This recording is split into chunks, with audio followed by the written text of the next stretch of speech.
What is going on, everybody? It is July 29th, 2024, and Gary and I just got back from Nashville. Gary, how you doing? A little tired there, buddy. Yeah, Little tired, I must say. I went to bed at 9 o'clock, and I usually go to bed at 1 or 2. So, that is actually, yeah. So you must have knocked out. yeah, feeling better now though. Dude, I have no less than 70 reaches out on LinkedIn alone. On LinkedIn alone? Are you It's serious? like it's actually a little crazy, and the quality of people is spectacular. I'm probably going to spend the next 2 days, literally, dude. Like I'm going through a notebook right now. I've got 3, 4, 5 pages of notes of people I got to follow up just from inbound contacts this morning. Wow. It's insane. That was an unbelievable show. It was one of the best conventions I've ever been to. I was going to say there was one other, but I would actually say that I met more people in the last 4 days than quality people. And the diversity of these people that to me is the real staggering piece. You know, I live in this really weird world between all these different people: energy, finance, old finance, new finance, crypto, left wing, right wing, no wing.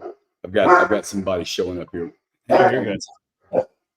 Yeah, I mean, I think the diversity of the crowd that was there was insane. And I think what a lot of people don't always understand, guys, is they assume that crypto has a sort of bias, that it leans left or that it leans right in one way or another, which I think it probably does, right? Like we all know that Bitcoin has kind of its libertarian leanings, and I think that's where the majority of the people kind of are. But as adoption comes, it's open to everybody. And that means you don't necessarily control the political beliefs of the people who get involved in the technology, which I think is perfectly okay. Also, hey, shit, man, good afternoon, guys. Any FaceTime with President Trump? I'll let Gary talk about that because Gary's the one who is able to see him, shake hands. I don't know if you saw Gary's Twitter, but Gary's Twitter, he posted, I think, 2 or 3 photos of him with Donald Trump, which I think was awesome. Hey, Josh Bryan, thank you. Good to see you guys. Thank you for all you're doing and your contributions. You are awesome, Josh. We appreciate you always being here. But yeah, Gary, we're just talking about the diversity of the crowd that was there, and then this being probably one of the better trade shows you've been to, which I think it was awesome. Yeah. So, and where I was headed, the diversity of people. I live in this really weird world, and in fact, somebody came up to me about 6 hours into the show, and I had not known them. They've been around a long, long time. And he said, dude, you have navigated this extreme group of people better than anybody we've ever seen. And I think it's just because I'm not like really overly critical of anyone. I understand everybody's like confused, what's going on. We all want it to happen, but we want it to happen in a certain way. And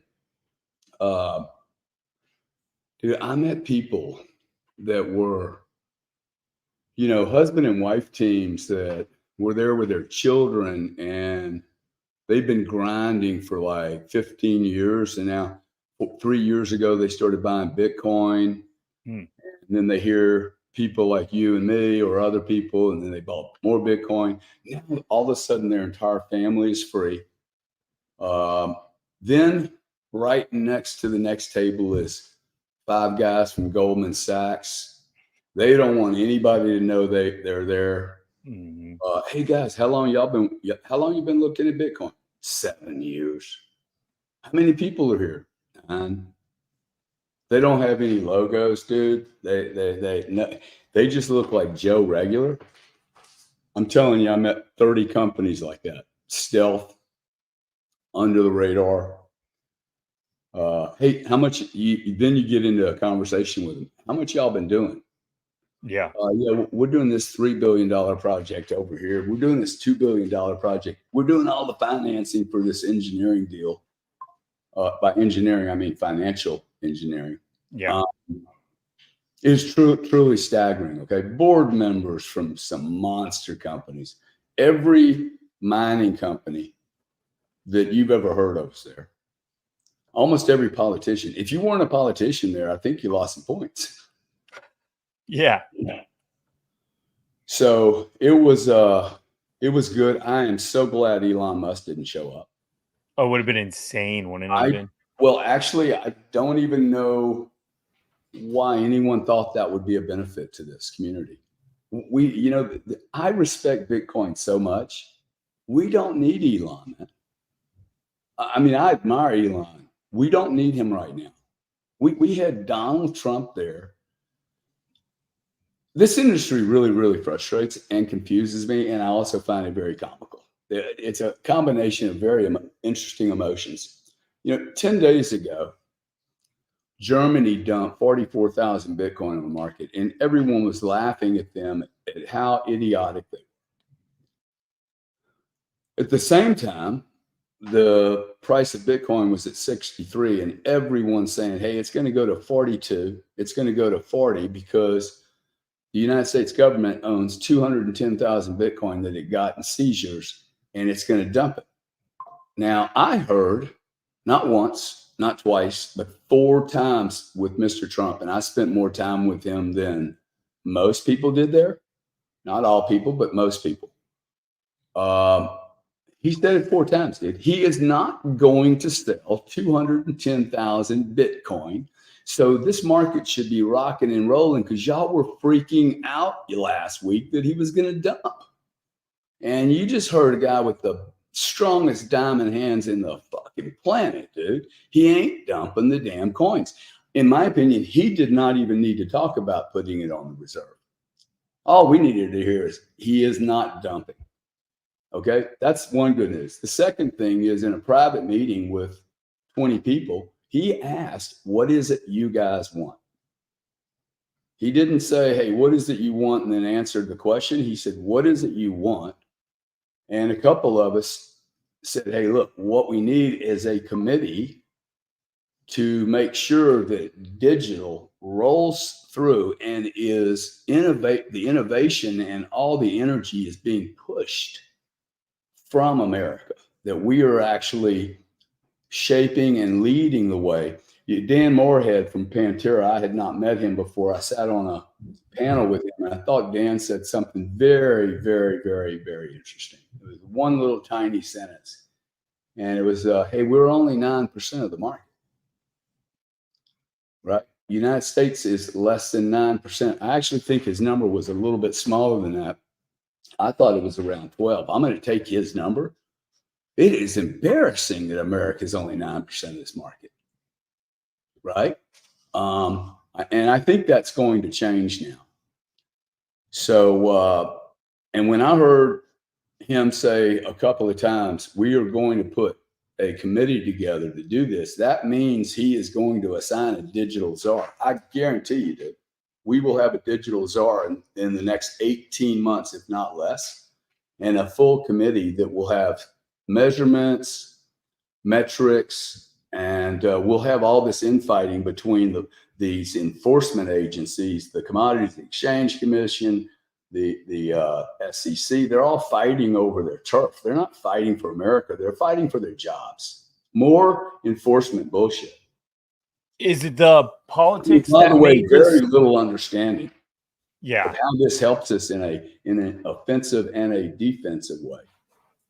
Is the political aspect what made this trade show so good, or like why was this one of the best trade shows you've ever been to? Well, like, was it just the perfect convergence? For me, it was a little too much political stuff. I mean, it kind of turned into a political show. I didn't go there for a political show. I was going there for Bitcoin. It would have been interesting to see if this show would have been different without all that. Now, for me, it was awesome. Okay. Listen, Bitcoin, it's funny, Bitcoin is expanding my universe. Like we can say, hey, politics is getting involved, but I'm looking at it going, hey, I'm learning something about the world that I never was taught through natural gas, electricity, deregulation, financial fraud on the credit card or the payment systems. Nobody's ever gotten me involved or been, I didn't meet Howard Ludnick of Cantor until I re-met him since 1998. Ran into him at the Trump thing. He's sitting in there. I'm like, dude, I can't believe you're here because I didn't see the list. And he looked at me. I looked at him. I'm like, man, last time I saw you, we were like ripping the energy markets. I mean, we were literally refarming the energy markets. He came in and supercharged it. I mean, because we weren't. Yeah, he really took paper to the next level. And we just started laughing. We looked at each other and went, whoa, can you believe this is happening again? I mean, literally, for us, for he and I, this is identical to what happened before. It's very difficult for most people that don't understand what happened back then, but there was no futures market in natural gas and electricity. Everybody thinks these markets just, woo, we had a futures market forever. No. You had a physical market first, just like Bitcoin. And then you had a derivatives market, and then you had a futures market, and then you had a OTC market for big trades, wholesale trades. That's where Cantor comes in. And he's going to do $2 billion, dude, on lending facilities. Somebody asked the guy, hey, do you own Bitcoin? We own a shitload of Bitcoin. Okay, I'm telling you, the money in here, you guys have no clue. I still remain the most, outside of Michael Saylor, who I spent 30 minutes with, which was really amazing. And because one of the things I've seen so much criticism on Trump, and I keep asking people, hey, have you ever met him? Okay. And everyone says no. And I got to tell you, okay, from my personal experience of him touching my arm, me being like literally I could have given the guy a hug. First off, there's nobody I'm scared to work for. I would be terrified to work for him, dude. He would bury me. I mean, you think I'm an animal, dude? You were like, bro, we're going for another 4 hours, seriously? I would be terrified for him, dude. I don't think I've ever said that in my life. I've never met anybody with this kind of energy. And look, I have a good bullshit sensor on me. Okay, I have a very good predator sense on me. I was not concerned about Donald Trump, dude. I heard people laughing and telling jokes in a meeting with him, and they weren't. Kid Rock wasn't nervous about Trump smashing him down. I wouldn't be. I would not worry about. Look, Trump likes the same thing I like. I love it when people are loyal to me. Okay, but it doesn't mean they're loyal to me to, hey, Gary, you look great today. They should be saying, hey, bro, you need to go get some rest. Okay, like that's cool for me. I see a leader asking for help. And this thing that he comes across on camera, I understand what people are talking about. Like you look, but I think I come across on the camera differently than I am in real life. And most certainly my experience with him was he is very different in person than the camera. So the camera does something to him. First off, it makes him look bigger. And he's not an overwhelmingly big man. I've seen big guys like that. They are overwhelmingly big. Their presence is almost, I did not feel like a short little guy in front of him. Really interesting, dude. Like what is he, six? He's 6'3", 6'2", something like that. Most 6'3" guys, I feel really tiny with. I did not. The other thing is, most people would have been very nervous in that process, right? It was very comfortable. And that's not about me. I've been uncomfortable in front of people before. It felt like I was having lunch or dinner with somebody I was just meeting. And you can see the intelligence in his eyes. These things are valuable for me. Okay, like to me, God gave me gifts beyond just speaking words. I get to look, see, listen, feel the energy, the consistency of the energy. I heard people bitching. I had 6 people come up and say, it's ridiculous that he makes us all wait that long. There was a fucking security event, dude. Like seriously, there was a security event. And I just don't get it. Anyway, back to the Elon stuff. We do not need more cherries on the top of this bloody thing. We have a digital committee. If we get President Trump in there, dude, there are going to be people that you and I trust that are actually driving the charge for change. We have we have a president who has sent a signal, and other sovereign countries have less than 100 days to start doing their shit. This is game theory now, dude. You do not want 200. You do not want Switzerland to wake up and go, oh, wow, 210,000 Bitcoin, huh? We might do some. State of New Jersey just put some on. Okay. Was that their pension fund too? Hey, our boy Scaramucci, go re-listen to the Scaramucci thing. He was very, very affirming on Mr. Trump. I really appreciate Anthony's softening up a little bit, at least acknowledging, hey, he said the right things.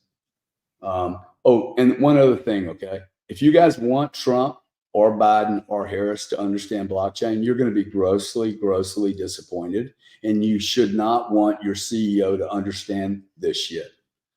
The cool thing about Trump, his ego is like, I don't need to understand. I have people I trust that understand it. And that is CEO material.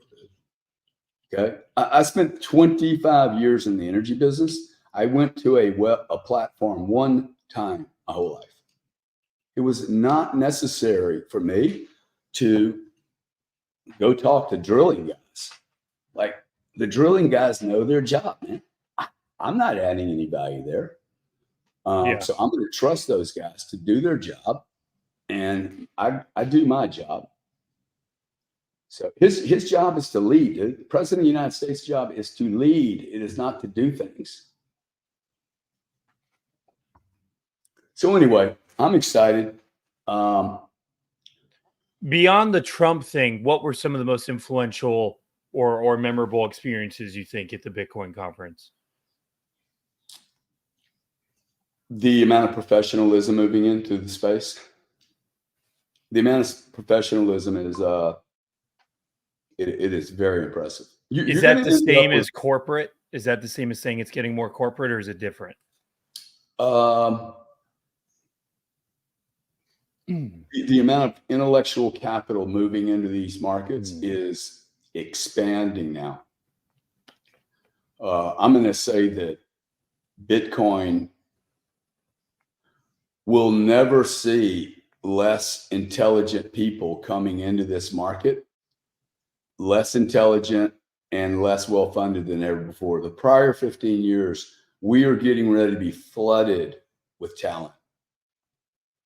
You can't have this much noise, dude. We just had the President of the United States and Robert Kennedy and 3 or 4 of their surrogates all say Bitcoin is important. It's important in a lot of different ways. You cannot now deny this, okay? If the Democrats fight this, they're going to lose. 1% of these votes are going to roll over to us. 1% is a big deal when you have a freaking world 50-50. Yeah. Okay. And I'm telling you this, listen, there were black people there, white people there, green people there, yellow people there. There were LBGT people there. There were gay people, straight people, evil people, good people, God people, devil people, baristas, CEOs, Treasury Department people, policemen, security agents, Uber drivers, and they're all fucking buying Bitcoin. Everyone. Like, they're like, whoa, this is real. I mean, I'm sitting next to 2 billionaires. Cameron and Tyler walk in. This is the Winklevoss brothers. Yeah, the brilliant models. I thought that was hilarious the way Trump said that. Hell, they're so good looking. If they wouldn't have been there, he might have run that one on me, right? These 2 guys, dude, they look like they're lacrosse players, trillionaires, good looking. 8 feet tall. See, I went up to them, and I felt like a midget. Now the difference, they don't know me, you know, I don't know them. So yeah, dude, it was a really, really wonderful conference. And I see the industry actually maturing. It's painful for a lot of the new people to go through this. And I've seen this process before where, you know, that, well, it's a little bit like, you know, the parents that create the child and they don't want to let it go. Yeah. But Bitcoin's, you know, going through its MBA program right now. I think it fast tracked at about 14 through college. You know, I like to use this phrase, hey, it's just been invited to every private country club on the planet. It has a lifetime membership, and everybody's willing to have them there. I don't know any other 15-year-old that's ever made it to every bloody major bank, financial institution, private club on the planet. But when you hear Howard Lutnick Cantor say he's got a shitload of Bitcoin and he's just raised $2 billion to do lending, there are so many things that are going to be added to Bitcoin now. I mean, many people will hate this. This is going to become a big derivatives market, a paper market. There's going to be instruments traded on Bitcoin that are so staggeringly interesting. You asked me something a little while ago, though, that you said, hey, what was the most impressive part? I think it was one line. Saylor and I didn't really know what I wanted to talk. I didn't have an agenda with Mr. Saylor. I just wanted to say point him. You know, my rule is, hey, just have a first meeting with somebody and make sure that everybody feels comfortable. That's usually my only purpose for a meeting. And he's very, very focused. And we just, I don't know, we kind of looked at each other at one point and I said, you know, this is very difficult for my ego. I keep thinking I just need to do something. I've been action man my whole life. And I look at mining and I look at some of these businesses. And I said, you know, because he showed me the chart, he was going to show the whole group, this escalator that gets him to 13 million. And I said, Michael, all we got to do is just sit on our hands. And he said, that is all anyone has to do. Because I talked to him a little bit about self-custody and stuff that confuses me. He's like, if we just sit on our hands, man, do nothing, just keep stacking. And it's not so much the way he said it, it was hearing somebody else say it, because I know that's true. Hearing somebody else really smart, because he's been through every iteration, dude. He's looked at lending and staking, like he's looked at all these opportunities, and it just comes down to stack and sit, man. Don't do anything. I talked to him about some other businesses in the crypto space. He's like, there's a lot of energy required to do these, right? Yeah. So it is. Look, there are people from, I would say a good 25 or 30% of the people were not from America. I mean, some of them are people, you know, working for sovereigns. From Saudi Arabia, and I bet I only met 15% of the people. We didn't even tour the booths, the hall. First time in my life, I have not been able to go to the what I call the toy center. At the end of the day, I go through all those booths, and there must have been like, I don't know, 1,800 booths or something. They all sell, you know, they don't sell anything. They promote socks and handkerchiefs and gum. I go there with the kids because I never call my kids when I'm away. I'm like, hey, I'm out. See you later. I'll call you when I get back. And then I bring them back a whole bag of shit, man. Visa stuff, and they all have golf balls and, you know, lighters and all this stuff. And I never made it to the room, dude. Literally didn't even know the room was there. I think I was walking 12 miles a day, bro. I forgot it existed. I really did. I forgot it existed. We were so immersed in that back room, meeting after meeting after meeting, and then party after party, event after event. It was just like, whoa, I really did. I forgot it existed. I would say the only thing they could do next time, I didn't find the food or the beverage. I thought the hospitality part was a little skinny. Just a lot of people. It might have been the security issues, right? Yeah. So what about you? What did you get from it? And dude, like, are you meeting, like, has your world like just expanded radically? Yeah, exponentially. To your point, one, this was the first conference I've been to where I didn't even look at the trade room. Right. Normally I go around and I kind of see, because that's where I get my market sense. I'm like, okay, where are we in the market? How many companies are there? How much is it per booth? You know, what looks real, what looks fake? And I'm like, okay, we're in a bull market, we're in a bear market. Didn't even get to go to that.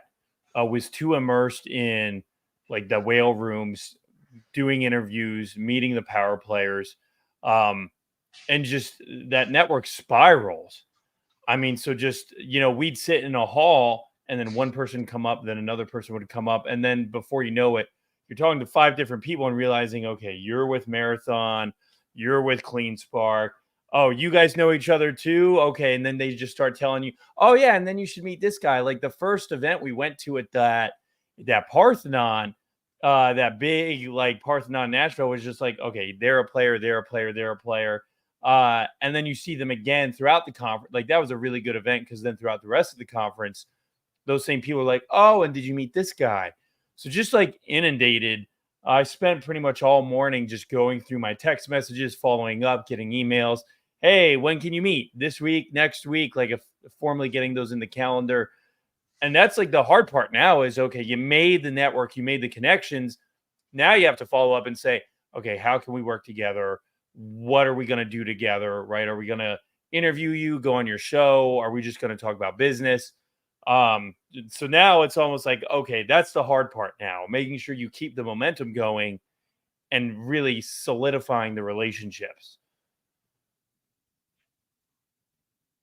Yeah, one of the things I noticed was that if I was running around right now and I was not in a really clear role that was going to allow me to leverage my future, I would seriously be reconsidering the platform you're in, the job you're in, the role you're in.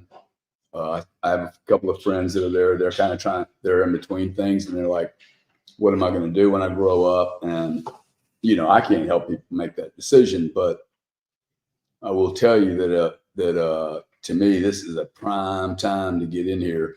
It's going to be hard in 2 years. Like, you guys don't really fully appreciate how many large monster players are coming in here. The IQ is going to bounce up here. Okay. Like in early stage markets, people like me might get in. You're not going to be threatened or concerned about me, but when you got, 15 people from Citibank that are way smarter than me, they have more time than I do, and they have more resources. And they have a logo that says, I am Visa, I am MasterCard. Like when you have that logo, dude, nobody's responding to this logo. Okay. When you have Visa or US government or, hey, I'm a senator, the door opens easy. So just imagine in 2 or 3 years, dude, these doors are going to be they're going to be full of people waiting for a meeting. And I'm just one of them. You're just one of them. So not to get your shit together right now, I'm telling you guys are in one of the greatest industries for change, requiring very, very little education or background. There's still front running opportunities. I've been talking about these careers for like years now. There's millions of fucking jobs in this space. Careers, not jobs, careers, dude. $500,000 a year jobs. In 3 years from now, look, I came in this space late, dude. In 3 years, I'm going to be known as one of the, top 3, 4, 5, 10%. Who cares what? Dude, if you end up in the 10, like in order to end up in the 1%, you got to get to the 10%. Right? So why people, like if I'm your age, dude, there's no way I'm like, dude, I'm in this motherfucker for 20 years. Right? Because it's going to allow you to leverage, go into almost any any place you want to go into. I mean, I would dare say that in the last 6 months, you've met more diverse people at equal powers of influence from 3 to 4 more industries than you had prior. Yeah, that's and you don't think fair. that's going to be great for your like long-term career. That is akin to me saying, hey, I'm going to send Allie on holiday, not on holiday. People think I'm just going to ruin her, but I'm like, she doesn't need to go to college, dude. She needs to go travel the world, meet a bunch of people. You know, I mean, I've never been in a private meeting with presidents and senators and machine guns. Like, I didn't know how to act, you know. I'll know how to act better next time. I mean, sitting next to senator, you don't, I barely know the difference between a Republican and a Democrat. I don't want to embarrass myself, you know. I mean, I go to some of these places like Nashville, Tennessee. There was this one seriously casual cat, man. He came, hey, how you doing, man? I'm Bob. And I'm not going to tell you his real name, but he was so nice to me. And I just watched him. I'm like, dude, that guy can't be 32, dude. And he's just walking around the audience like he's butter, bro. Right? You know who I'm talking about, don't you? Yep. And I said, hey, who's that cat? And then I realized, oh, shit, dude, I should have been really nice to him. He owns this whole state, man. His family is so, and they're really nice people, man. Okay? Like, yeah, I'm pretty sure he's going to like me too. I mean, he's the one that came up, hey, man, love what you're doing on, you know, through these mediums. That was the other thing. I got a lot of cool feedback from people because I was thinking about stopping this shit. I'm like, this is a lot of work. I'm getting too much criticism. But when you hear some ballers coming up going, you're doing a good job, dude. Keep it up. And not just ballers in the space, but people from the outside world. And some of the people that I've been trying to get into in this industry that I just haven't been able to get into because I wanted to be really good at one area, understand one area, and now all the like I'm going to really spend a lot of time on mining in the next 6 months. Some really brilliant guys working. That is impressive. Anyway, I wish I was 32. I mean, I don't really wish I was 32, but if you're 32, 28, 42, and you're in a career, if you're in the payments industry and you're thinking, shit, this is getting harder and harder and harder, man, I'd move into this space so fast. Now, they're not going to pay you 250, 400 grand because you don't know anything, but I'd move into this industry so fast, it would be unbelievable. I think it's going to be really neat because I think the people who we've met aren't going anywhere, right? Like the political stuff was really neat. And I'm sure some of those political people, like the Viveks of the world, will be there for a long time. But whether Trump wins or not, for example, the people in the mining industry, like those contacts on the business side, they're here for the long haul, right? And I think that's really cool. Just those two networks that we were able to build while we were there. Yeah. And there's a lot more money under the hood than we're looking at. And they've been here a long time, man. Okay. And most of them haven't really pulled the triggers on much of their business. I met one firm who asked me, anyway, 2,000 people in their digital division, 800,000 employees worldwide. Big fucking company. Can you imagine trying to move a ship with 800,000 people on it and you're trying to move it on a dime? He got 2,000 people in the digital space when he first convinced the board 11 years ago. No one has known these people were in this space for the first 5 years. Nobody had a clue. They made him, they said, look, we're going to give you this. We bought the story you gave us. You did a good story. You cannot tell anyone internally or externally what you're doing. They were so worried about the brand risk, right? Even though they believed the story, they're like, man, you know, we've been here before. Everybody remembers Enron and WorldCom and Arthur Anderson, they still remember that shit. That was painful for a lot of executives, and they don't want to repeat it. And they see the crypto world going, whoa, what are you guys doing? They just don't want to get too close to it. But now it's getting so much validation. Some of these people who push some of these companies into this space, they're going to really have unbelievable careers. Because the truth is, this particular gentleman would be virtually impossible to replace at this point. He knows everyone in the space. He understands the space at a very technical level related to the way we treat analog world. So it's, and he's probably 46. He's well studied. I mean, he's not a child. Yeah. So, I don't know, man. If you're not going to get excited about this thing, I don't know. I don't know what you would get excited about. We can't possibly have any better news than we're having right now.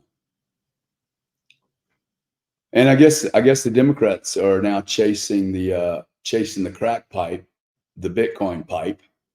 They want some of this juice, I guess, right? Is that what's happening? Yeah, they're trying to do a reset. So they say, but maybe do you trust them? Mark Cuban can save the day. Yeah. Maybe Mark should work for Kamala Harris. Who thinks that would be a good ticket?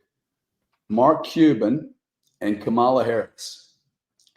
I wonder, how does it work when you have an IQ of 140 and you smash it with 108? What happens? And the 140 IQ works for the 108. How does that work? Good question. Kind of too scared to find out. The entire country should be too scared to find out, dude. Way too scared. Yeah. And I gotta say, okay, I'll just show my sexist side of me. If I was a female, I must say I would be really questioning, wow, this is the best we could do. Seriously, ladies, is this the best you could do? I think Hillary's more dangerous, but you should have done Hillary, okay? At least she's a competent criminal. She's successfully 40 or 50 years maneuvered. Kamala, I'm not sure she's going to be able to string too many sentences together, much less say BTC. I mean, the amount of shit they gave Trump for some of the things he said, like this was the big complaint. Can you believe that he said, never sell your Bitcoin? He is such an idiot. And I'm like, bro, who do you think he heard that from? He heard this from one of you guys. Jesus, man. Yep. It's your phrase, dude. And it's really amazing that he didn't get that from ABC News. Never sell your Bitcoin. To me, he said he's not going to sell his. Now, is it true? I thought I saw some news that he's put 68 or 69 Bitcoin on his balance sheet, personal balance sheet. No, I hadn't heard that. I saw it when I was flying back, man. And somebody actually said, I think that's accurate, but I don't want to, smash out data that's not true. Yeah. Although I just quickly looked up Trump Bitcoin, and even Forbes even says Trump sparks talks of Bitcoin as a strategic reserve asset.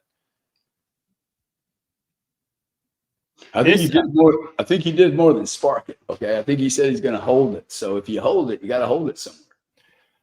I don't think the Bitcoin crowd understands how monumental that speech was, because it wasn't just Bitcoiners listening.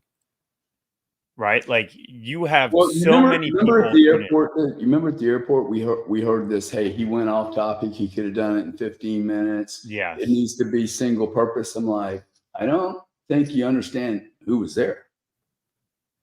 Okay. First off, I don't think most of the hardcore Bitcoiners are going to vote for Trump. So if I was advising them, dude, don't even talk to them. I would speak to them about freedom and nothing else, and talk to them about how you yourself are being entrapped. And that that he does know that. Like he looked at me and said, you know, you're going to get fucked, dude. Well, most certainly, dude. Like, that's what I'm saying. I have a massive consolidated play here. And the reason I'm getting into politics is there's only one thing that can go wrong here. Like, seriously, okay? And it's these crazy fucking guys. So I don't want war. I don't want an EMP. I don't want another COVID-19.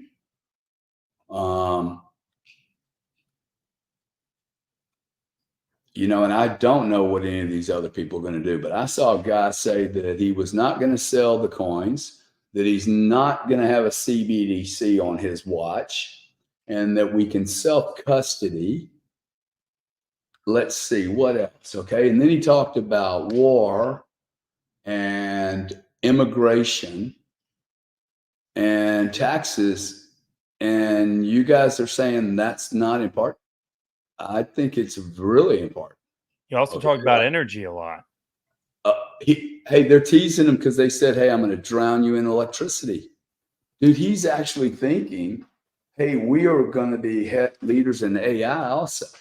And he actually he's already drawn the link between Bitcoin and AI. I mean, he knows they're correlated. He's encouraging commerce. He's encouraging us leading the way and having low taxes on capital gains and being self-sufficient through energy and not being pushed around on this planet. So I just don't know what else we want, bro. I didn't hear anyone else say that. Yeah, I didn't agree with the comment. I thought Trump did fine, and also, like, you can't control the guy, so you have to go in with the right expectations. He's going to give his stump speech no matter what. He's never going to just talk about one thing. That's just not who he is. So to have any expectation, we need to remember, topic, like, it was a broader audience than the people who bought a ticket in there. Okay, the world's going to see this. Yep. The world is going to see this. Okay, the world is going to hear both Kennedy and Trump. Dude, going against this is now a problem. Okay, like, because you've just had two people that have most of the vote go, hey, this is the right thing for America. Yeah, I'm looking. I mean, his live stream of the debate, someone told me that day had over 400,000 people watching. Yeah, Melka told his speech.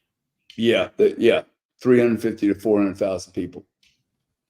That's insane. And yeah, you think those are all Bitcoiners? How many of them are just there to watch Trump? Right. I mean, I think that's huge. For those that don't know, and many don't know, but I had phone calls all this weekend from buddies of mine that are 60 years old saying, hey, how do I do this? I haven't talked to these people in 30 or 40 years. Dude. Gary, can't believe you're doing this shit again. You're going to go slaughter it again. I mean, they saw me in natural gas. They thought I was crazy, man. They were like, but this guy loves this business. Well, I mean, it was so clear to me that I was going to make a shitload of money. I mean, I literally did exactly what I'm doing here. I would go anywhere, see anyone, meet everyone. And then I just kept getting and everybody was like, hey, why are you here to meet with us? I'm like, dude, I'm just getting my thesis down. I just want to make sure there's no holes in my thesis. I'm not selling you anything. I don't want anything from you.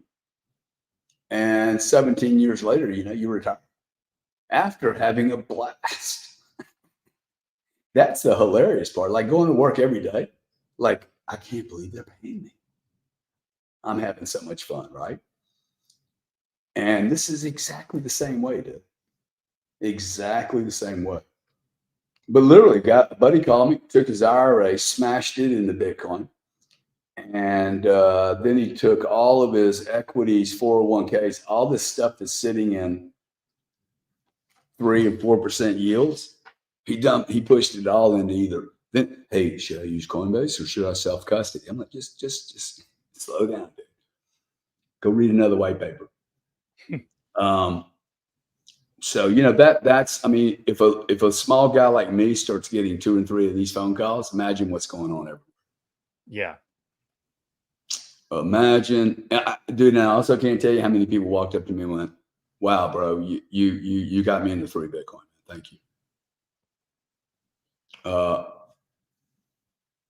You know, almost everyone to the one that I met who's been here a long, long time, I asked them, how much money have you made trading all this other crap? Almost to the one, they're like, I should have just stayed in Bitcoin. Yeah.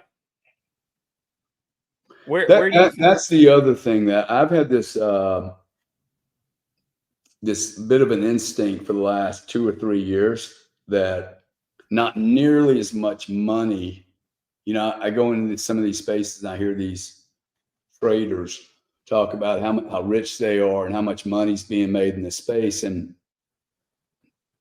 observing what I call obnosis is the ability to observe over a very diverse group of people. I think that is a benefit. Like I can bounce right between all these groups. I have not seen the indicators of great wealth made and retained. And like, for instance, my friend off the UK coast, like I'm quite certain that he has retained some real money. And it's not because I've seen his balance sheet, the way he talks, right? I know some of what he's into. And I also know that he lost shitloads of money on some other projects, right? So yeah. You can tell some of these people. So my point is that I think that got validated this weekend, that there was a lot of people that really misunderstood how big this was going to be. I think they're still misunderstanding it, actually, because I think there might be just a little bit of, hey, we actually kind of like this to stay small. There might be some of that going on. I've seen this happen before. The problem is you can't now. It's now it's Katie bar the door now. It's out. You have let the commercial animal spirits out. They ain't going back in that bottle. We heard it on the Twitter Spaces yesterday, right? People talking about like, wow, like this is, we hate the long lines. It was crowded, but wait a minute, this is what adoption looks like. Yeah. Hey, don't buy a cheap ticket to a fucking premiere show. Like I told Perry that today. I was like, bro, I mean, you went to the greatest show on earth on a press pass. I mean, of course. I mean, like, I mean, those we should probably buy some tickets now for next year. Well, we didn't even have to buy tickets, did we? No, we That's we the don't other need to thing. buy So tickets. my team had whale tickets, did we? Didn't spend that money. No, we don't need to buy tickets. We'll be fine. No. Well, somebody's got to buy tickets. I mean, we did contribute quite a bit. So yes, I thought it was. I don't know how else we would have wanted a better show. There's nothing I could add to that show. I mean, it would have been nice meeting some, skinny, rich redhead from some, Asian country that I fell in love with. But other than that, that's the only thing that didn't happen to me. So I just think, dude, I think it's absolutely awesome. I have more conviction than I do. If I could sell my damn house this afternoon, I would. If I could sell that other business I still have, I would. And I would smash into this fucking business so hard. This is the easiest trade I've ever done in my entire life. I must say, it is the most relaxing. In fact, Simon Dixon said to me the other day, he said, your analogy that the Bitcoin as a business is really kind of interesting. He said, I actually like it because you start thinking about it. Wow, no people, dude. If you could invest in a business that made 45% a year, has no people, okay, no emails, Low overhead, right? no lawyers, dude. No stress, bro. See, this is the problem with running businesses. They require a lot of energy besides just money. I can't just money, education, compliance, processes, rule. Just us traveling, having all those people come with us. It's energy, man. Oh, got to pick her up, him up, that phone. It's and when you're doing Bitcoin, you're sitting there. Dingy, dingy, dingy. Let me go read a book. Let me learn something else about the world. Let me go create some art. Let me go back to my job. Let me go back to work today. I'll go early. maybe get a bigger bonus next year, work harder, have time to look at all my assets and maybe go, hey, maybe I don't need some of these things. I still think a lot of people are asset long and the shit. They don't even know what kind of return it's making for them. Yeah. So that's me, buddy. That's me in a nutshell. Give me a quick, how was it to catch up with Vivek? Was that good? Yeah. I mean, yes. Now for me, I don't really go do a whole, hey, let's get personal in an event like that, because I really respect he is on point, right?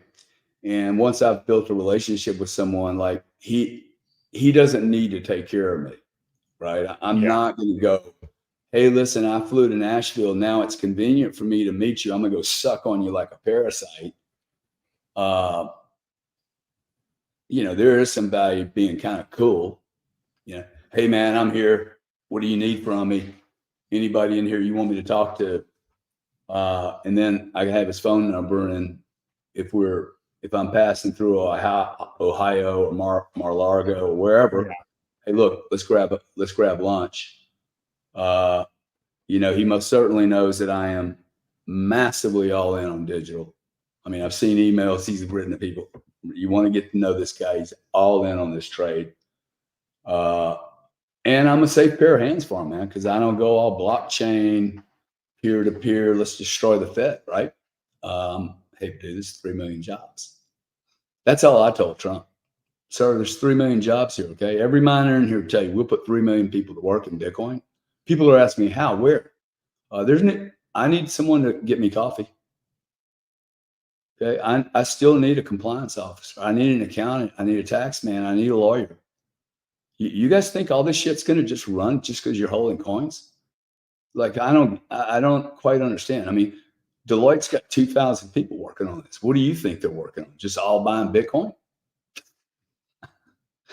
Okay, there's going to be 15 billion 1099 forms that nobody knows what to do with.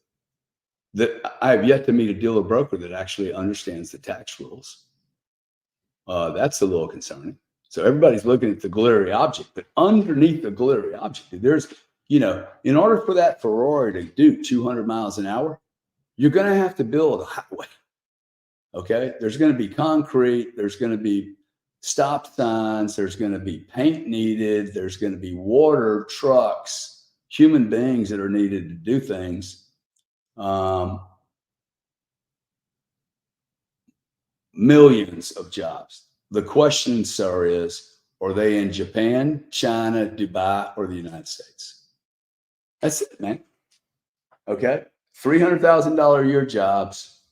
Or are they here? And he said he's going to help us on the taxes. My goodness, man. My goodness. What else do you need? What else we need, man? All right. Well, let's look at two of our starred comments. Oh, I haven't even. See, I'm so off of it today. I'm not looking at the comments. That's why I'm here. I don't think I can see that right now. What's happening? Well, I see from Junie. What is your opinion on the search ban of Trump on Google and Facebook? Did you see that recently? So Google, on Google, if you type in presidential assassination, it does not bring up any of Trump's stuff. They're already trying to memory hole it, which I find very interesting. Very not good. And then we just got a shout out from Josh Bryan. He just gave us $20. Good to see you guys. Thanks for all that you're doing and your contributions. We appreciate you, Josh. We're always glad that you're here. Yeah, thank you, Josh. Really appreciate you, buddy. Yeah, I'm just looking through some of these comments. Kind of interesting. Ramaswamy saying we really need to be backing the core developers. Without them, this stuff does not run and exist. I think that's absolutely true.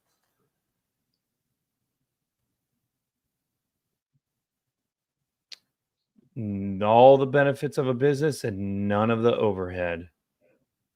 Yeah, I've been building businesses since I have seen very smart men hire senior vice presidents, COOs, guys with MBAs. 3 months later, after hiring them, they're in the stairwell with the president's secretary banging her, okay? And the president's secretary is married to our biggest client, okay? This man would go on to run one of the largest energy companies in the United States. Nobody ever revealed him. This is the kind of shit that happens when you run in a business, man. I mean, that took 2 years. It was messy.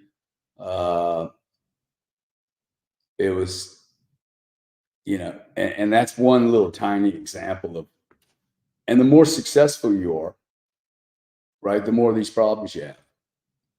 And it's the Popeye's fried chicken thing. I'm like, Popeye's fried chicken costs about, I don't know, $2.5 to $3 million.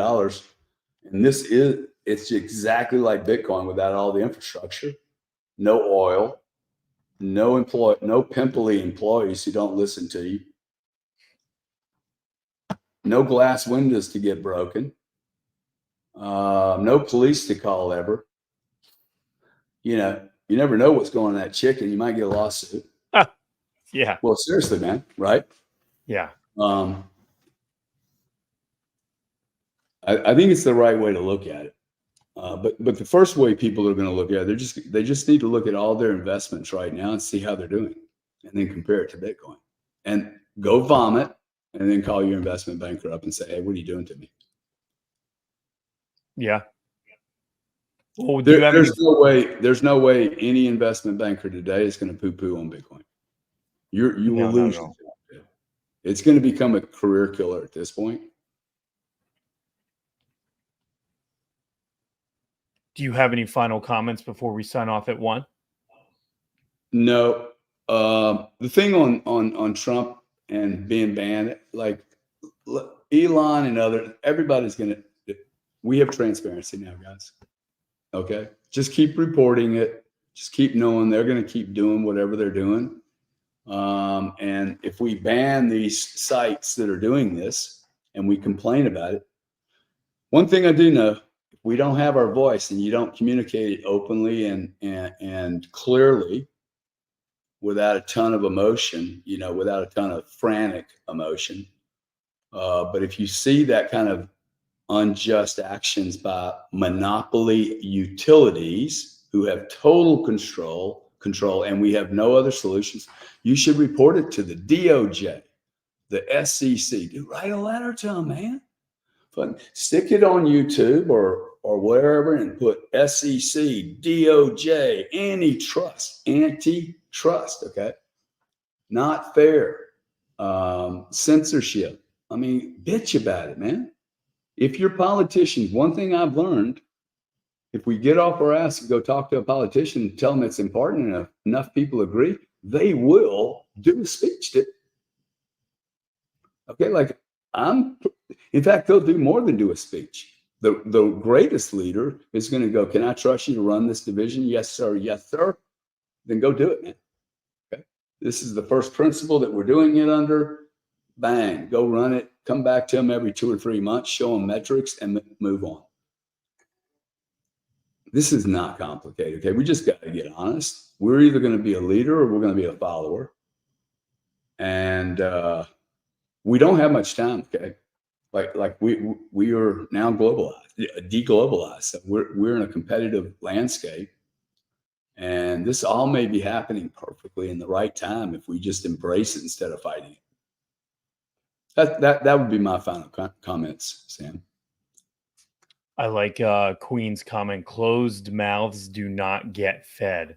Like, oh, that's a good one. Ooh, that is very good. I love that. Closed mouths do not get fed. Nor are you ever heard. That's right. All right, Gary. Well, how do we? Squeaky wheel gets the oil, right? That's right. Remember Gary, how do we end each show? We end each show by saying this: we challenge every person. How many people listen right now? 1,000 people or something? 1,600.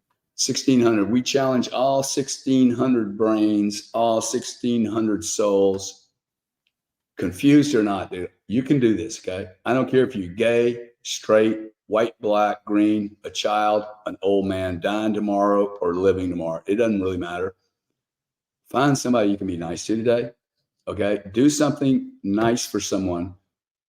give them some money, buy them a cup of coffee, tell them they're doing a good job, they look good, whatever, but you cannot advertise that you were nice. Okay? It's an awesome life hack. I probably don't do it enough, but by me telling you to do it, I get to not claim anything for this. Because Sam's just making me repeat it every time. And I like it, actually. I love this. If this were my little moniker or whatever you call this thing, this is an awesome way to, hey, go be nice to somebody, man. Old man taught me this lesson when I was 26 years old. I thought, as soon as he told me, I'm like, dude, this is good karma. And it's so simple, right? Like every parent, every teacher should be like, I want, check your box. Did you do something nice for someone today? So to me, it's a goal now. And me reminding you guys of it makes me effectively in it. So. All right, buddy, you saw me doing some of that while I was at the show. I take time with certain people. It's my little, I'll take time with you. I'm not going to ever really get anything, but so many people just want to be acknowledged. It doesn't take 15 seconds, right? All right, guys. Peace. Stack and hold, stack and hold, stack and hold. Sit on your hands and go do something productive. See you guys. We'll see you tomorrow.